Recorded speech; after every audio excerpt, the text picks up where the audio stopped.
Hello, hello, hello. Welcome to season 2, episode 2 of the Jason Theory. And we are joined today by one of the OGs, one of our founding people, Chris Johnson. Been on our team now for how long? Let's see. October was 9 years. Jesus. Yeah.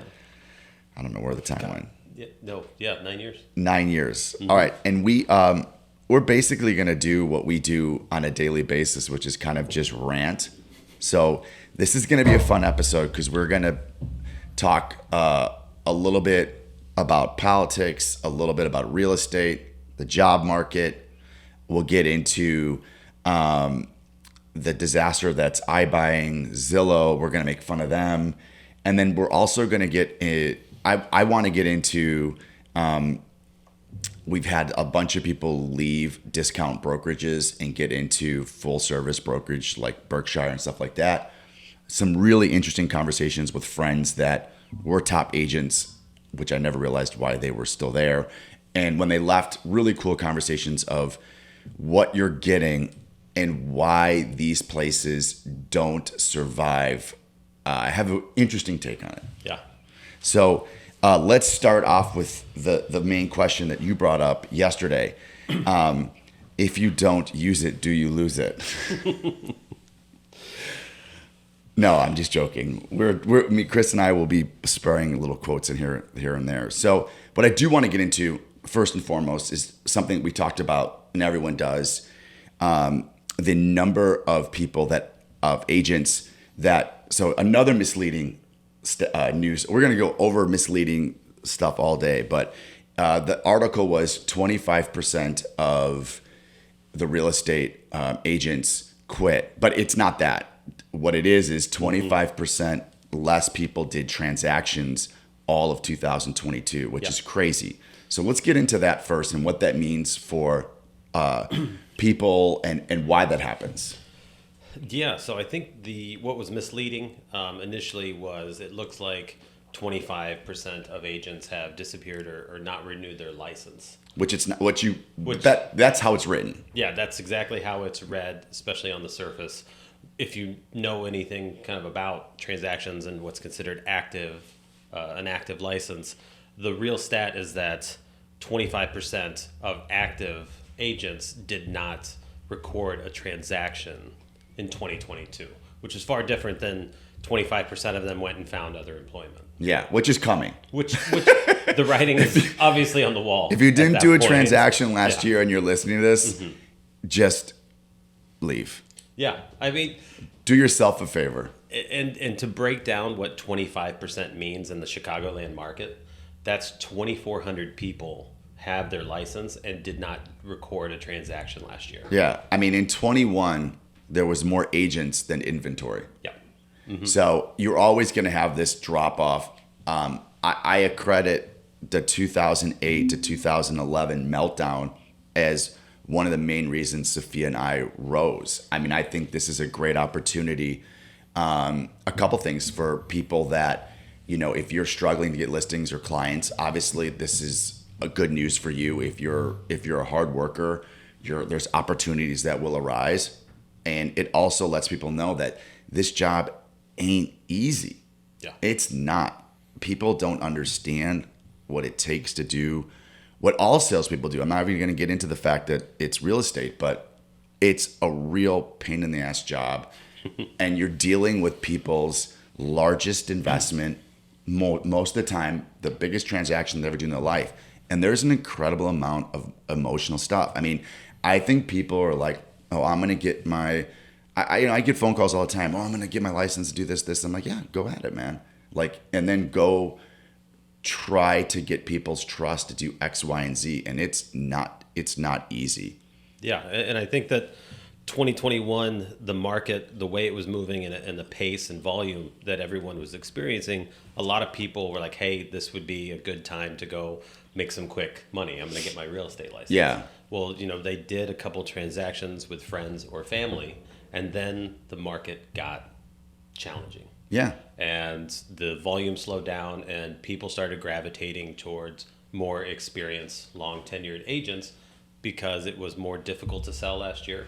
and it was still difficult to put something under contract because there was no inventory. So you kind of see everyone who just got into the business really quickly in 2021 that didn't have the same success in 2022. It was just like the low tide came out and you got to see who was swimming naked and didn't have like a plan to grow their business beyond, I'm just going to get my license because I know a few people I could help right now. Yeah, and it's really interesting too. I mean, we all, which I would love to talk to somebody who was brand new at that time and is doing a lot of inventory or doing a lot of transactions. It's tough because when there are multiple offers and this and that, the simple fact of the matter is when we get multiple offers and we take a look at everything's there, we're going to tend, to tell our clients, hey, this person's going to get, we're there to advise them. Yeah. And it's hard when you've got people that don't know how to navigate multiple offers or navigate certain things or know how to set up a contract. So like, even if you're new to the business and it was really crazy, how many times did these newbies just not get their offer accepted because, who knows how their mortgage contingency was or who knows how they're there's so many little nuances to get you ahead of other offers that don't have to do with price, but have to do with putting out the best offer. I've not had I'm having a great January, and I have not had a deal go through on either side. So just shy of 10 million written, and this month, and has not been one contract that was not multiple offers. Yeah. And the reason we're getting them is because of reputation, and on top of it, just doing small little things here and there on the thing. And I don't think these newbies knew that. So I think if they're not doing deals in 22, the first half of 22 was great, but they're just not getting their offers accepted because they just don't know what they're doing. Yeah, 100%. We just had a multiple offer situation this week in LaGrange, which is a really competitive suburb market right now, even in January. And there was 4 offers, but a very experienced listing agent. She could see that kind of hitting all the bullet points that put her clients as sellers in the best position to get to the finish line. We hit all of those. And it probably an experience thing that newer agents wouldn't understand what these terms necessarily translate to give the seller and the seller's broker confidence that we'll get to the finish line.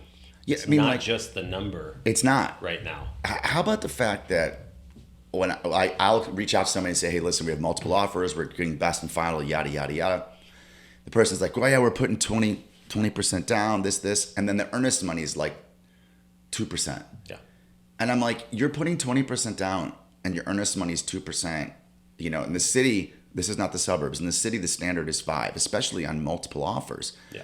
And it's like, as a seller, when you're looking at these offers, you're like, how committed is this person? If they're putting 20% down, put the fucking 5% down. Yeah. And show that you're committed.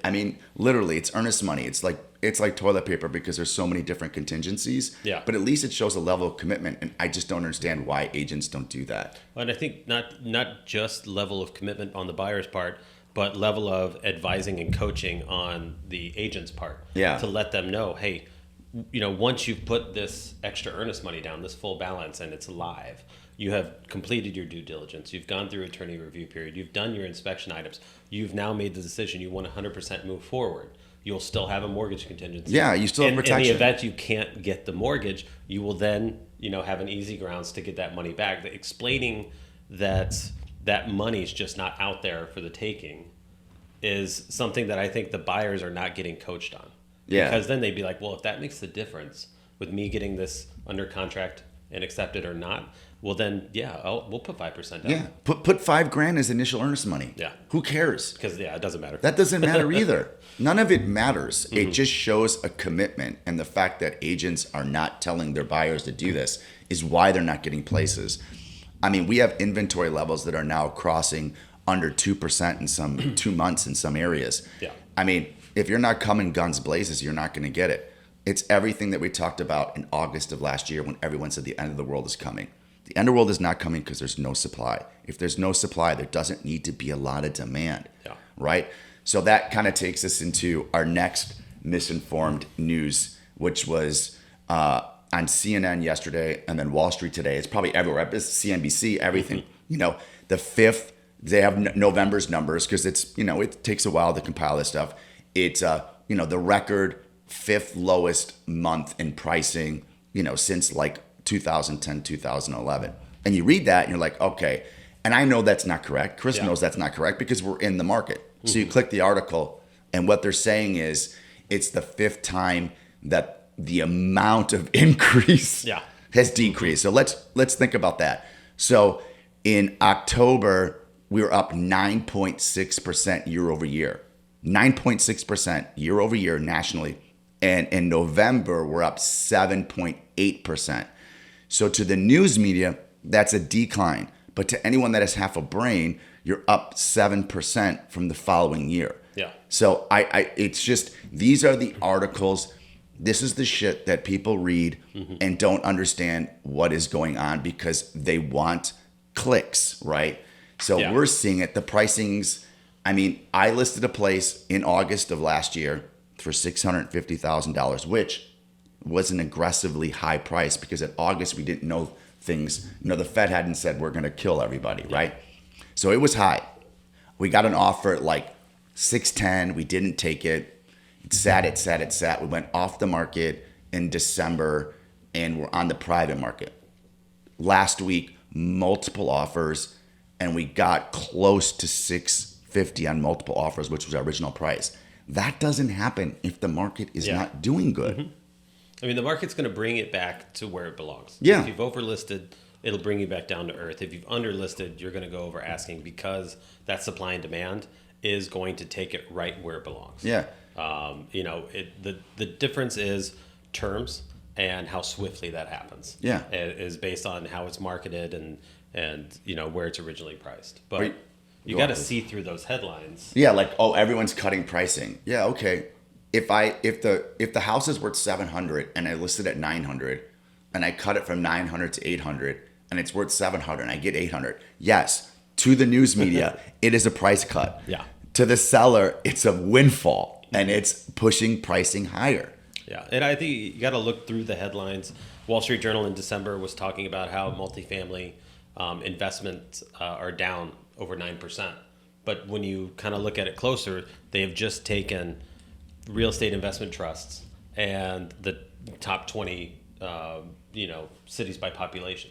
So it's a very, very particular, very convenient kind of scope that they decided in order to print column inches. Yeah, they keep fucking with the data till it's like, okay, this is what we wanted to say, right? It has no bearing on what's going on in our market. No. Because we're seeing completely different. Yeah. Because rents are continuing to maintain themselves, if not increase. Well, everyone that I talk to that's an agent, Florida's the same, New York's the same, LA's the same, San Diego's the same, Chicago's the same. There's no issues. Yeah. I did a post on these Zoom towns a while back, and that's where you're getting some price decrease. But let's just say Boise, Idaho, which is the Zoom town. Yeah. If Boise, Idaho drops by 10% this year, they're up only 30 in the last 2 years or 3 years. It's relative. So it's like a slight correction. Yeah. But they don't want to print that because that doesn't get as many clicks and as much, readership, so they find the stat that kind of suits their needs. It's nuts. Talking to somebody on the ground that's local is really where you're going to get the best information. So what else are you seeing going out with buyers and stuff like that on the sell side? I think that the inventory is really playing the biggest role. I'd say almost every 3 or 4 days, buyers that I've got on different searches are asking me to add a different neighborhood or add a different suburb. So, I've had some out in like the west suburbs, and they're like, oh, could you add LaGrange? Could you add Elmhurst? Could you add Downers Grove? And this is over, the span of 10 days. And it's not because they're looking to live there. It's that there's nothing showing up. There's no inventory in their original kind of net they've cast. And they're like, well, we just have to cast a wider net. And that's the same thing with some buyers that are looking in Wicker Park. They're like, all right, let's open it up to Bucktown. Now we're looking in Westtown. I just opened up River West in Ukrainian Village. And there are people that are now looking more specific to what they can afford in these different neighborhoods because they're not finding the inventory in their ideal location. So they're expanding their horizons based on the inventory. Yeah. And I don't see I don't see any of that changing, probably till like 25. I mean, it's not going to change next year. Yeah. I mean, there's nothing it's being gotten built. way worse. I mean, we remember in like 2014, 2015, we'd all be doing open houses and we'd have similar property types and price points. We'd have something in Lincoln Park, we'd Yeah. have something in the Gold Coast, we'd have something in Logan Square. And in that same weekend of doing those 3 open houses, I would see the same groups of people walking through. And I'm like, this is a completely different neighborhood vibe, Yeah. public transportation, commute for you. But they changed from I just want to be here to I want to see what I can afford in all of these neighborhoods. Yeah. And that's not how it used to be. When I first got into the business in 2013, it was like, what can I get in Lincoln Park for this much? Let's Yeah. go get it. And then that mentality changed quickly.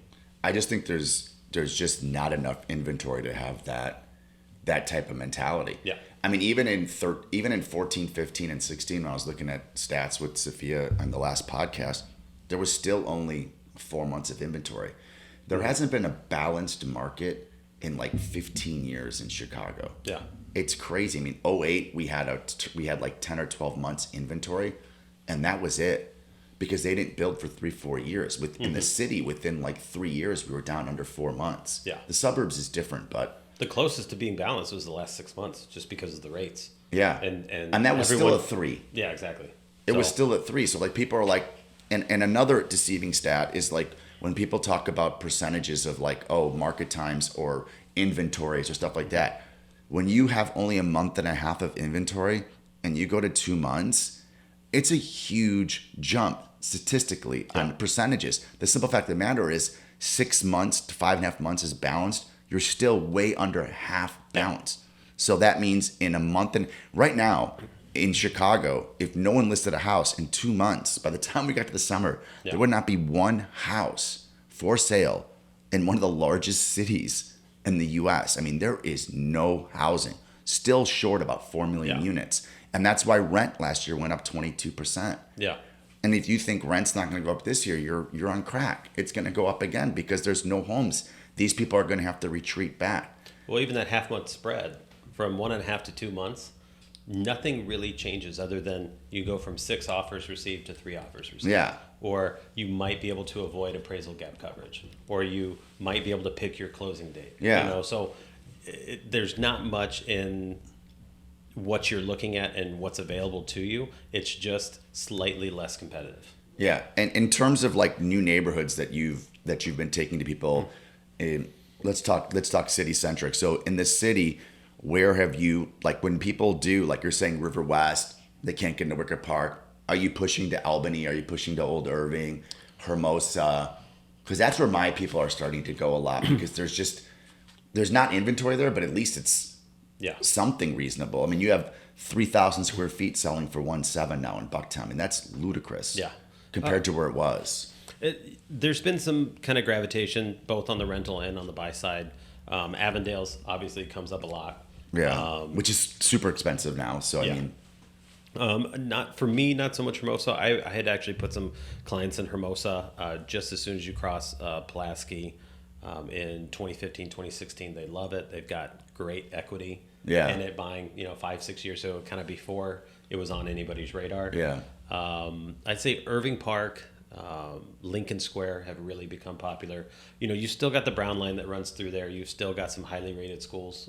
When they used to do rates, we know which ones they are. Yeah. But trying to find something that still will work for many people who are hybrid, where they only have to go a couple days a week. They still want to have some sort of a convenient commute, at least to the Loop. And when you get that far west, you're strictly on buses, and you're bus to train when you go to Hermosa. Yeah. So I've been seeing a lot of Avondale, Old Irving Park, Albany Park. where you live, there's nothing. It's the property types that's challenging by me, is that there's virtually Chris is no in single- Buena Park, and it's Yeah. tough. Yeah, there's really no single family. It's home fantastic. inventory. No, I love it. It's beautiful. You've got the Red Line. You've got express buses that head down Lakeshore Drive. Yeah. The condo market has gotten really good. Things are selling rather quickly. I think it's like 11%. We were in multiple offers at 4150 Kenmore by you, Yeah. right on the park. I mean, and my clients had never considered Buena. Well, I think And we drove through and they were like, what is this? the I'm mentality like, this for a is lot of people is that an Irving Park unbelievable. is like that cutoff. See, I would want to be north of Irving Park, so I don't have all that bullshit. It's still a little under the radar. Yeah, it's great. You know, people don't quite venture north of Irving Park. They see that Lakeview kind of virtually ends, but they don't explore what's north of it. On the east end of Lakeview, to me, Buena Park is nicer than Lakeview, because Lakeview's got like all these 70s buildings, and you go over to Buena Park and you've got like Eugenie, Junior Terrace. Yep. I mean, it's really nice. And then you just walk under the underpass at Buena and you're at the lake, and the inventory is fantastic. And the L's right there at Irving. Well, I mean, the taxes are lower. Yeah. There. You know, on the multiple, you still got kind of Wrigleyville and everything that is Lakeview you could enjoy, but you're not necessarily paying for it on your tax bill. It changes a couple blocks up though, pretty quick. It Is that does. Foster? No, it's more Wilson. Wilson, that's it. Wilson to Leland. That's where it needs to go. It needs to push. Yeah.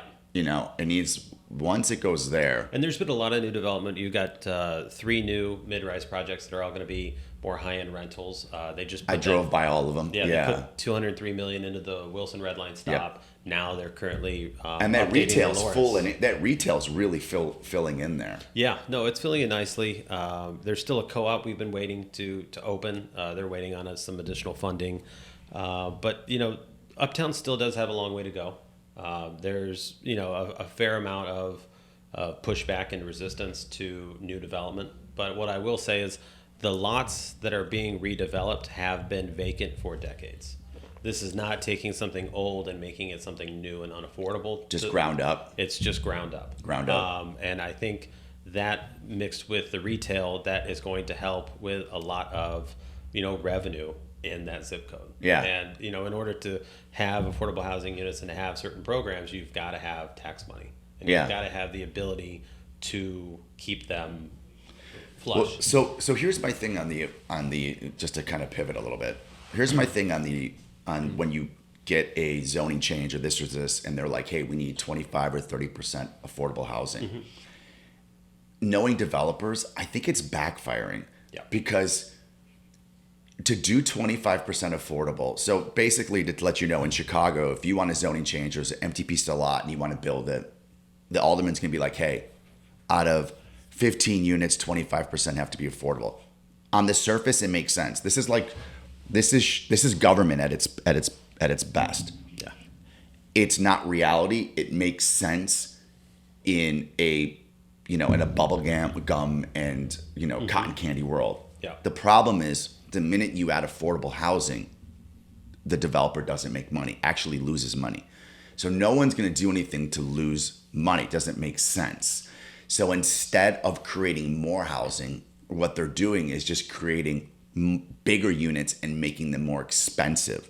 Yeah. So everything that the city is doing is turning, and it's almost like the Fed raising rates saying we need housing, get affordable. No, you morons. As you raise rates, people don't leave their house. Yeah.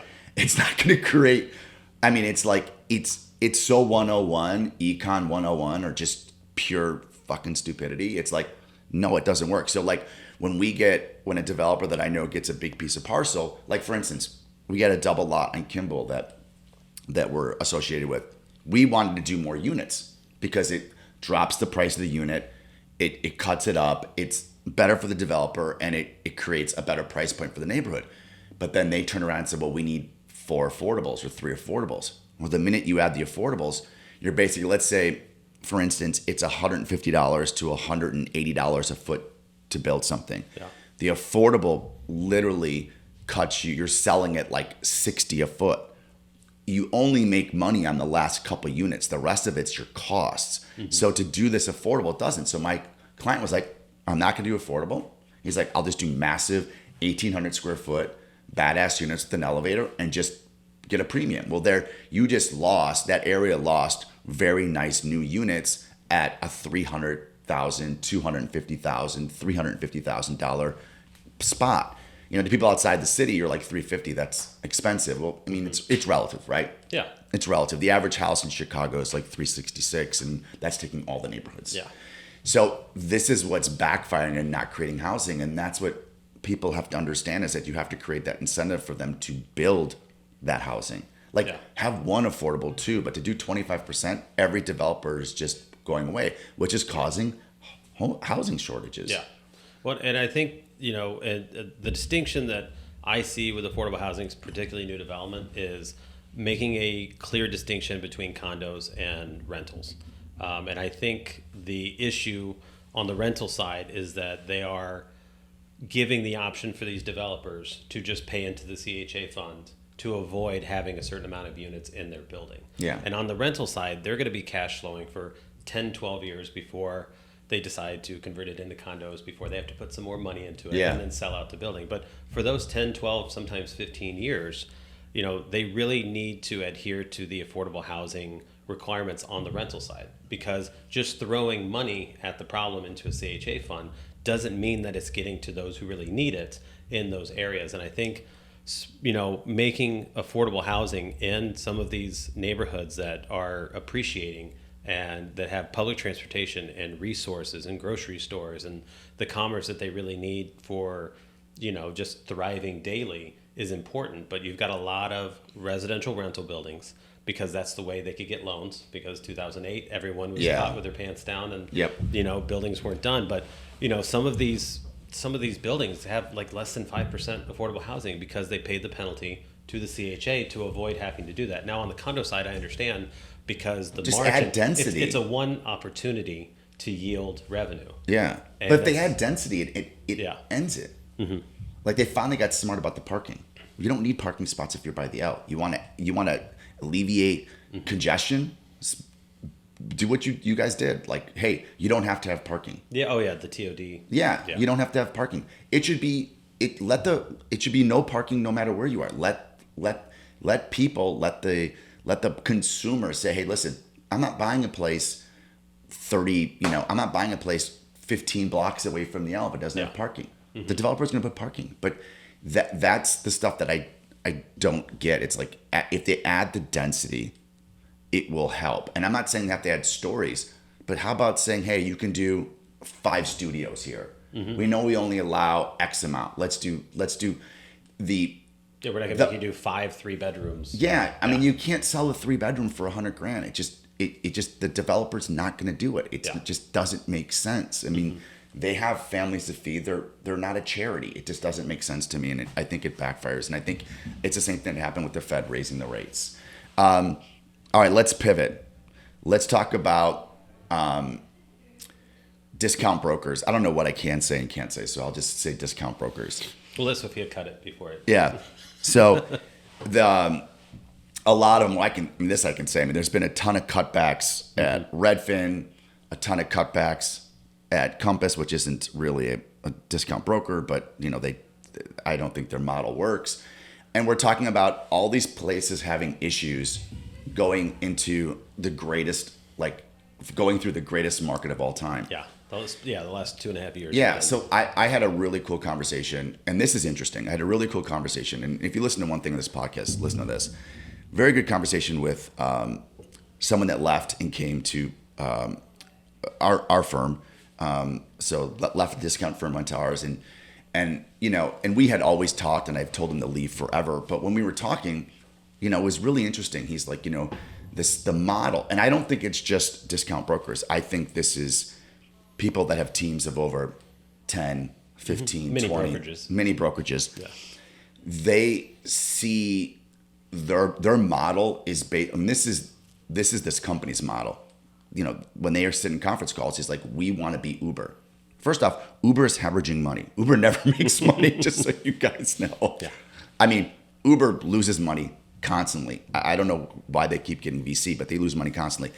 The concept of them thinking that a realtor is an Uber is mind-blowing to me. Yeah. And it's mind-blowing to me, not in the fact that, you're not getting the service you deserve, because that's that. And when someone arrives with an Uber driver to a house and there's 4 other offers, you have issues. And that was one of the main reasons he left, is he could not get offers accepted. And we talked about that. Yeah. And I said to him, you know what the sad thing is that the reason why that company is failing is because they don't believe in their agents. They don't respect you. Yeah. They don't think what you do is important, and that's why they think you're an Uber driver, right? So it like at its essence, you have a company that doesn't believe in their workers. Yeah. Like I had that epiphany when I was talking to him. I go, "Do you understand what you're telling me? Yeah. Like they have no value into what you do, and in turn, the people that hire you have no value into what you do. Yeah. So you have this culture of everyone saying it doesn't matter, and that's why the company's dying.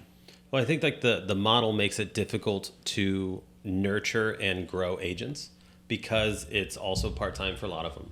You've got the showing agents versus the associate brokers that then take it off from, when that person got to see it. And there's a disconnect between what actually happened during the showing versus what they're putting on paper. Yeah. And, because, it would take more overhead, more time, more money to nurture and train those agents, you then have inexperience going up against experience. Yeah. And there's just like a lack of investment versus some of the larger, more established brokers that are like, hey, you were tested on maybe 10% of your textbook to get your license.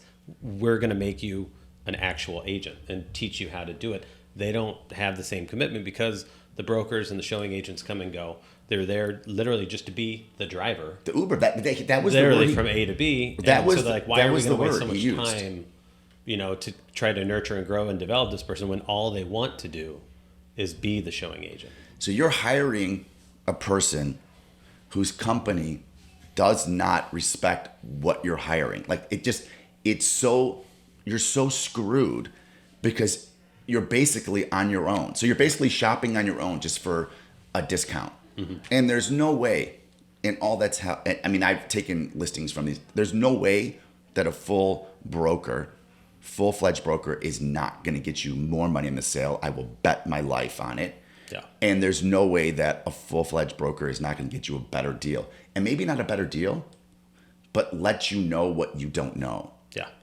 Like, it's just mind-blowing to me on these conference calls that he told me they had and what their theory is, and it's just not sustainable at all. Well, the payment is based on actionable items, not whether the deal closes, not whether there's a huge credit being offered. It's every time there's an actionable item, every time there's a place to show up and facilitate something, that's where the payment for the brokers are coming because they're not getting the full commission. Yeah. So they don't have necessarily the incentive to make sure that it gets from point A to point B because no matter what, they will have gotten paid for their portion. So these people get paid. There's a lot of brokerages and there's a lot of large teams that pay per door. So just so you know, like if you're selling your place, like I always say, ask who is showing your home. If you have a big agent, the first thing you should ask is who's showing it. That agent's probably going to say 8 out of 10 times, well, it's my showing team, which means that person that's showing that place has no incentive. Every time they go, they get $40, $100, $60, whatever it is. They're basically on their salary. Yeah. So well, more importantly, the person you're actually talking to in your living room will not be the one Yeah. showing your living room. And people just are like, I'm okay with this. Yeah. I just don't think they know. Like they don't ask the right questions. Yeah. And people are staying in their homes longer and longer than they ever have. So they don't know what is in their best interest sometimes, or what should be typical, or how things go. Or people, and this is kind of kind of off the cuff too, or people that, call up one of these people, or whoever it is, and, they come over and before the person, I will tell you this, if you call someone to sell your house and they come to your house and they have a CMA in their hand right away, don't hire them. How can somebody evaluate you and give you a number on your house before they come in your house and never walk into it? Yeah. Because it's the same. It's as good as a Zillow's estimate because they can't walk in, they can't see what you've done, what you still need to do, how your floor plan's functional or not. Like they're literally just saying, well, what's sold around you, and I'm going to bring that and act like I'm prepared. When it's like, well, it's like a doctor saying, hey, come in for surgery. I'm not going to do any X-rays or look at you. I'm going to come in. I'm going to cut you open. Yeah, I already did your pre-op. You weren't here for it, but here it is. Here it is. I'm going to cut you open and then know.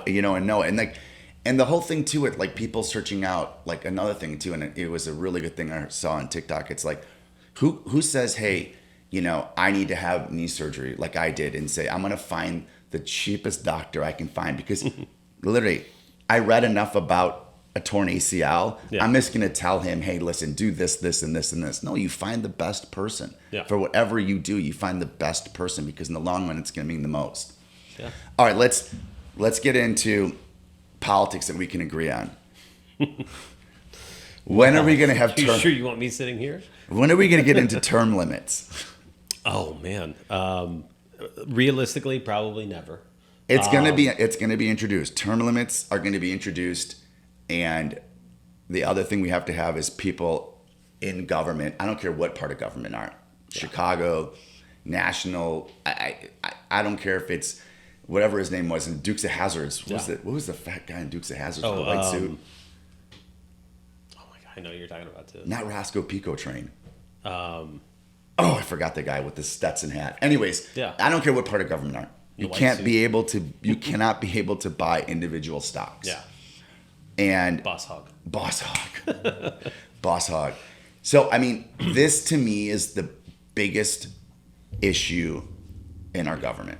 Yeah. It's just having these people that are entrenched, not getting anything done, and it's just stealing from the coffers versus getting stuff done. And I think that Chris and I definitely have some differences in politics, but we both agree that you should not be able to trade, and you should not be able, and there has to be term limits. I mean, serving in our government has become one of the most lucrative jobs there is, and that is...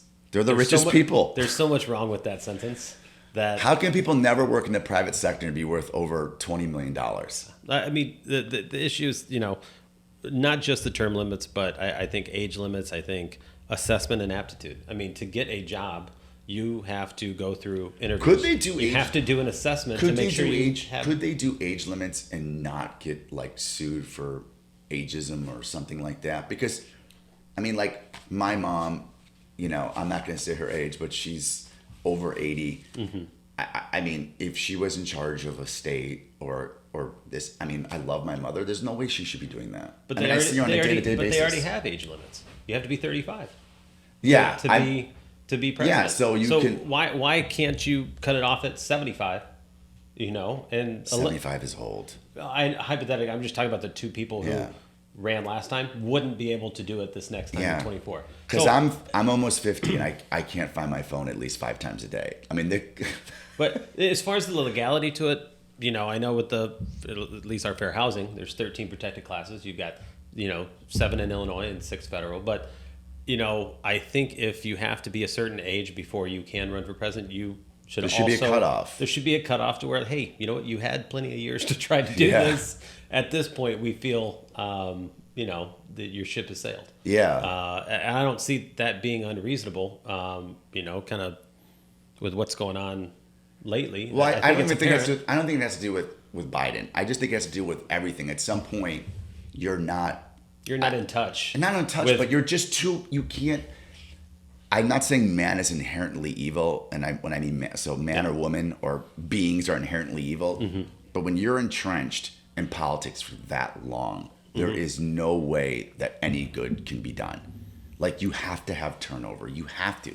Well, new ideas. You think about the experience of what it took for people that older age to go to college, buy a home, retire, save, is a completely different experience than what those in their 20s, 30s, and 40s are doing now. And there is a large gap of relatability to where they're now legislating for this large demographic of which they cannot understand their experiences. It's an apples and oranges way of life because things have changed so much. Yeah. When some of these people went to college, it was, $800 a year, I mean, when you see people being pushed in wheelchairs, and nothing against that, that's not because they're handicapped, it's because they're that old, and they're going to vote on very important stuff. It just is come on, man. Yeah. This can't be right. This can't be good. I mean, yeah, it's such a far disconnect. People in their 90s serving in Congress, come on, man. Yeah. I think yes, to answer your question, is that there should be age limits. I mean, if they're going to do a minimum age, why wouldn't you do a maximum age? You're right. There's no difference. It's- Yeah.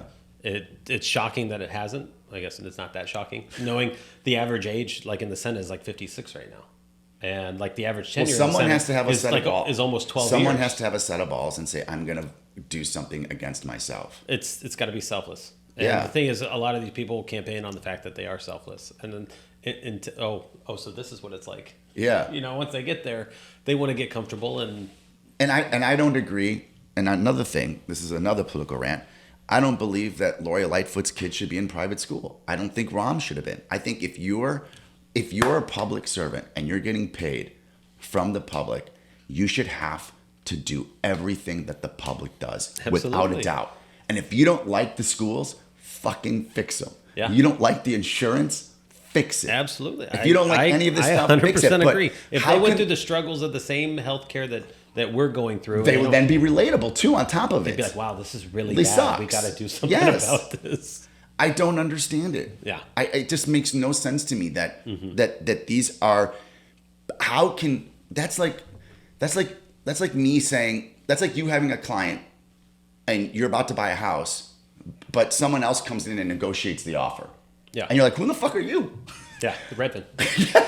I'm no, I'm just That's what yeah. they do, though. Yeah, but that's why Where'd you it's go- not, that's why it's not working. Yeah, where'd you come from? But I just don't understand how that someone can legislate on because my kids all go to public school, and I will tell you right now, I love CPS.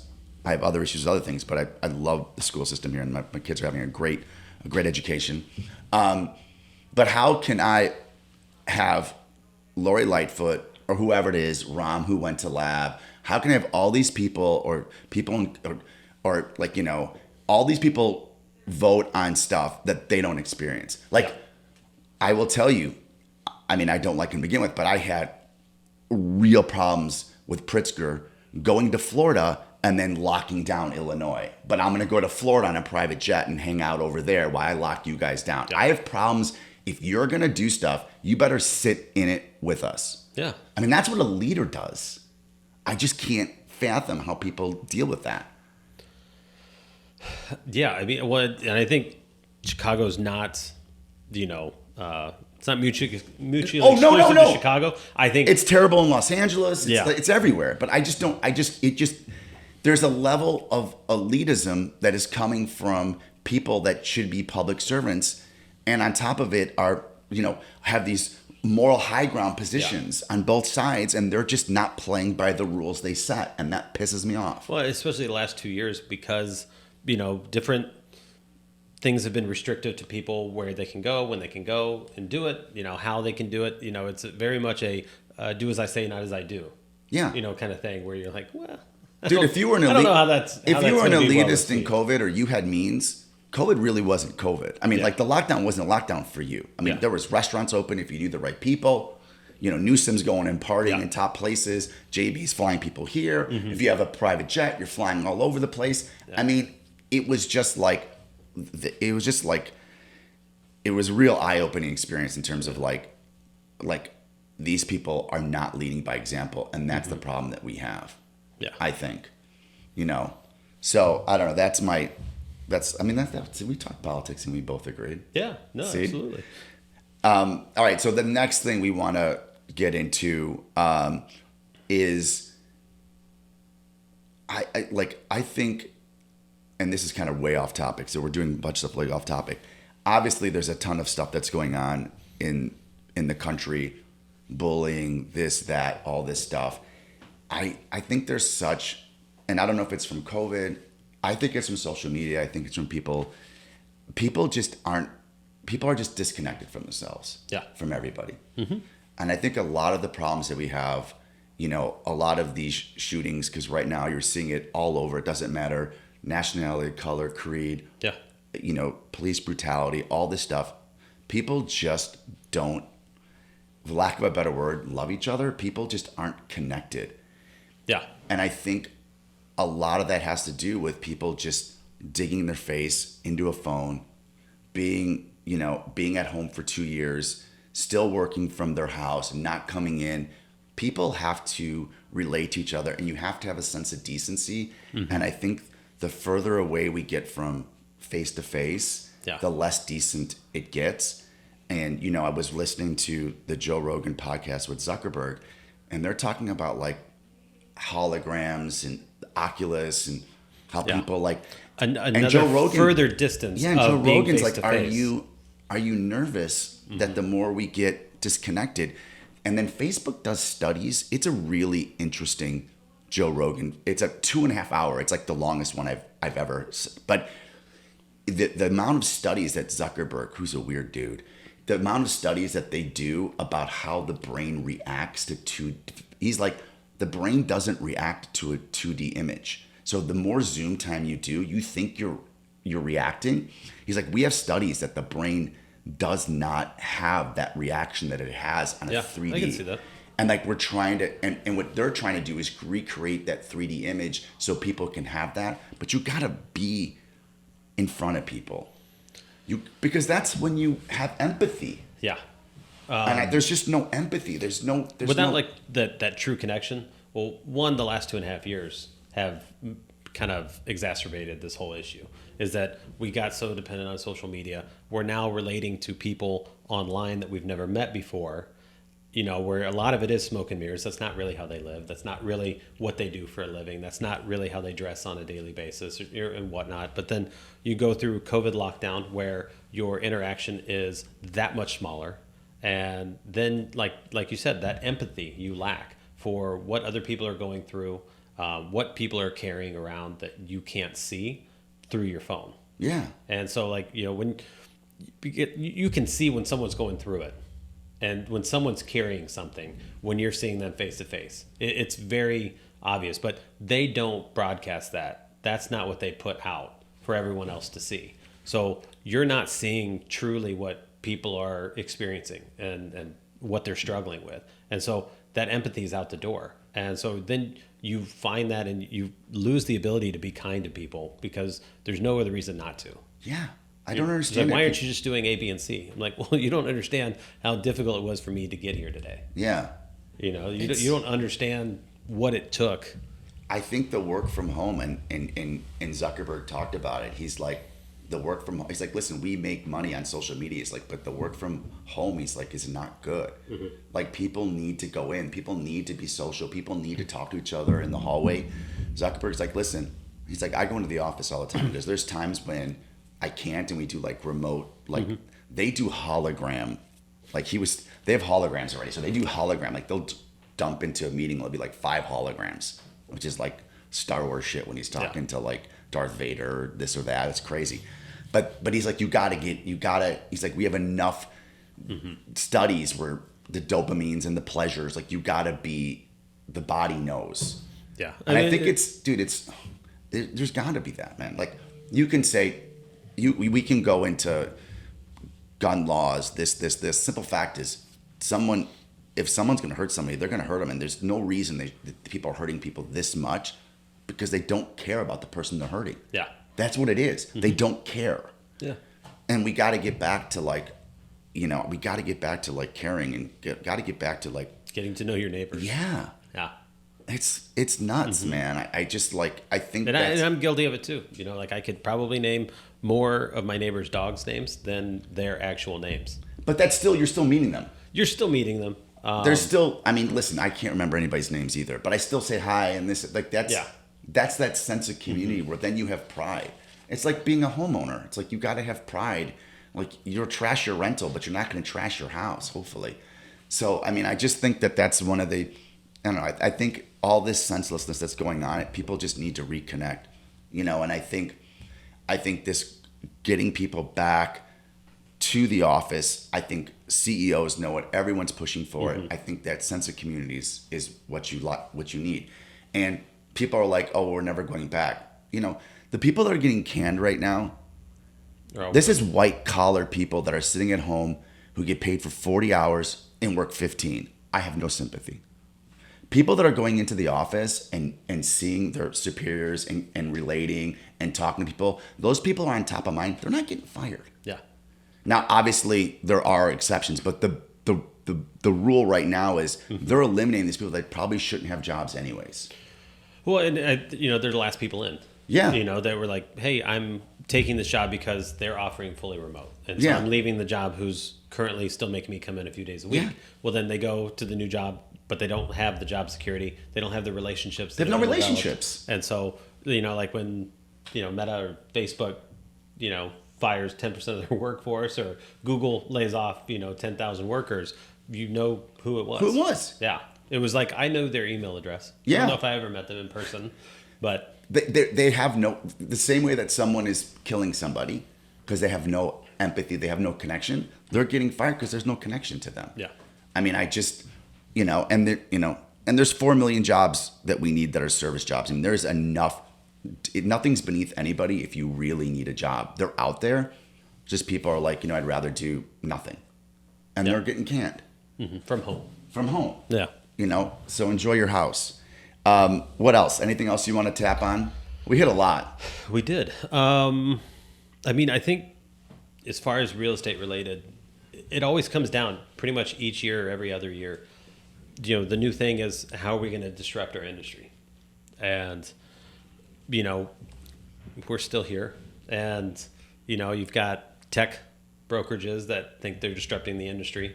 You've got iBuying How'd that that thinks go? like they're About bankrupt disrupting the Zillow. industry. And, you know, you've got Redfin. I mean, you know, there's a lot of things that everyone just thinks that this industry is just ripe for disruption. And that's just not the case. You know, the iBuying clearly, you know, Anywhere, Zillow, Redfin, all shutting down all of their Massive iBuying. losses. Massive losses. You've got tens of thousands of jobs going. You got hundreds of millions in losses. You know, and I get the pros. For someone who's not in a position to get their home ready, or they need to get out of it immediately, I can understand this instant cash offer being attractive. But the reality of the data shows that you end up getting less money because, one, you're taking a haircut, taking the instant cash offer, and two, they start to nickel and dime you with the fees as you get to closing. So being able, you know, Yeah, I that heard the versus, fees are crazy. Like Yeah. they're just so like they don't bring those out front. and they need a, I think it's like 10% or 12%, something crazy. and you're taking the haircut because they still need a margin, because they want to put lipstick on the house, and they want to turn around and sell it for a Yeah. profit. And the issue is that your haircut is far more than if you would have just paid a commission and found an experienced broker and sold it at market value. And people who don't sell homes very often, they see or hear convenience, and they hear instant, and then they don't have to prep their home for sale, and you know, it's going to be sold within 10 days, you know, things like that. Anything And that's it's instant, deceiving. anything It's that's deceiving. instant is shit. Yeah. That's why it's instant. Instant oatmeal. No, it's not as good as good oatmeal. Right. Instant coffee sucks. It's tough because there's a lot of consumers that just don't have the right information, Yeah. or enough information. Yeah. And I think part of it is the way it's presented to people as far as convenience. I think part of it is you do hear bad stories and experiences about people in our industry. But that's every industry, right? It's every It's industry. every. You're There's always gonna have bad. bad There's eggs. bad everywhere. And so, you know, stuff like that that's trying to disrupt, clearly it's not working. No. You know, you've got 2,400 agents in Chicago that didn't do a transaction last year. You know, so I do think that there's always going to be kind of a gravitation back towards experience and quality. Yeah, there's always a flight to quality in these times, and that's Yeah. kind of where this is where you can really separate yourself from other people. Yeah, and I think, you know, and it's not to say that we can't improve on our industry, but when people just want to kind of come in here and just say, hey, we're going to reinvent the wheel, watch us, nothing is panning out. Yeah. You know, you got the tech companies like, hey, there's plenty of search platforms, there's plenty of CRMs. Yeah. You know, you're a brokerage. You know, you've got, hey, we're going to give you these showing agents, we'll give you a buyer rebate. That obviously isn't working, you know, for Redfin, because now it's contingent on doing another transaction. deal. And the rebates are smaller. Yep. You know, so clearly that model's working. They then went into iBuying, and then that didn't work either. So, Yeah. you know, just trying to kind of shore up and clean up what we do, I think will continue to make brokers really, really valuable to the consumer. And I think getting the information beyond the headline is really important. Well, that's our main job, is to educate. Yeah. Like right now. And that's actually what I enjoy the most. Yeah. Is when I have an opportunity to educate somebody on the market, how the transaction is supposed to go, how to protect them and put them in the best situation. to be successful, because that's the only way we're successful, because they want to come back and use us again. Yeah. It's not about the deal right now. It's about sitting in that same kitchen in that same living room 3, 5, 7 years down the road And getting on to their next place. and enjoying how that conversation is Yeah. going to go. Not like, well, you guys paid too much for this, or we kind of gave a little bit too much. It's putting them in good positions so that they could succeed forward. Because Yep. that's the only way we do. So Yep. going and getting new business is exhausting. It is. It's Yeah. exhausting and it's expensive. Yeah. Getting referrals and repeat business from your sphere and your your book of business is the best way to sustain and succeed in our business, where you don't go 2022 Yeah. without getting a transaction under your belt. That's crazy. Yeah, So. I agree with you. All right, so we're gonna post this. We'll be posting this next week, a week before Super Bowl. So like the break. Who do you like, Eagles or the Chiefs? Oh, I don't really love either. I was going for both 49ers and Bengals. I was bummed the Bengals ended their season like that, but I think the Eagles, they're just too well-rounded. I think the Eagles too. Defense, their offensive their line is fantastic, and their defense is fantastic. I just think Mahomes is still dealing with an ankle.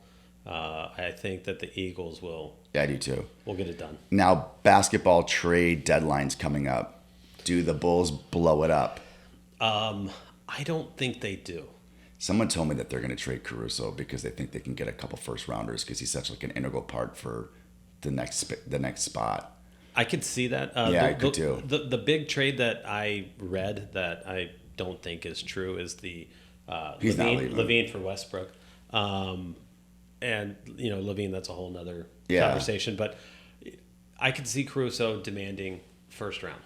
Yeah, Is getting a young guy, maybe it was second round from the last 2 years, that's going to be an up-and-coming kind of developer. But Caruso is somebody who can help a true team that's in that like someone's going to overpay 4 for to him. 6 seed. Yeah, Really make them compelling going into the playoffs. And so, it'd be tough to lose him because he just plays such good two-way basketball, but it's probably what we need to do. yeah. So we'll see the trade deadline if they blow up the Bulls. We both have the Eagles for the Super Bowl. And I want to see what the Bears do with their number 1 pick. Well, they're going to trade it.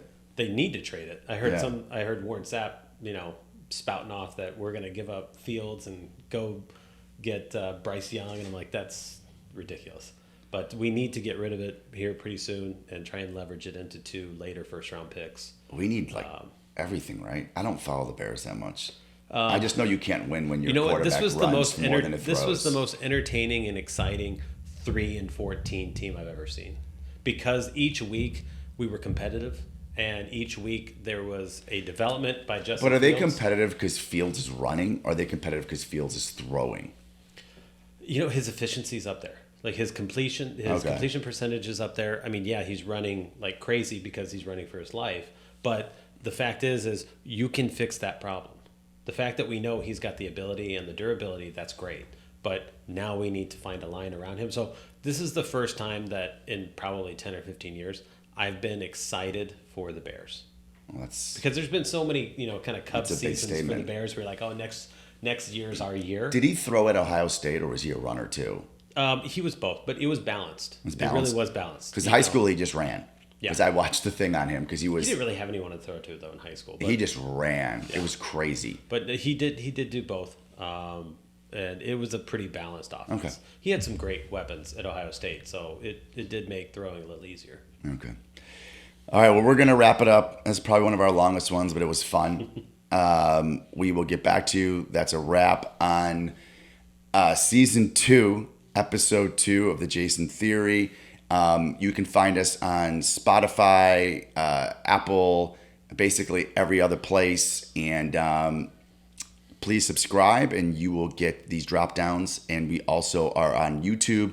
So if you just want to see our face while we speak, you can also go to our YouTube page, Clopas Stratton Real Estate, and see us there.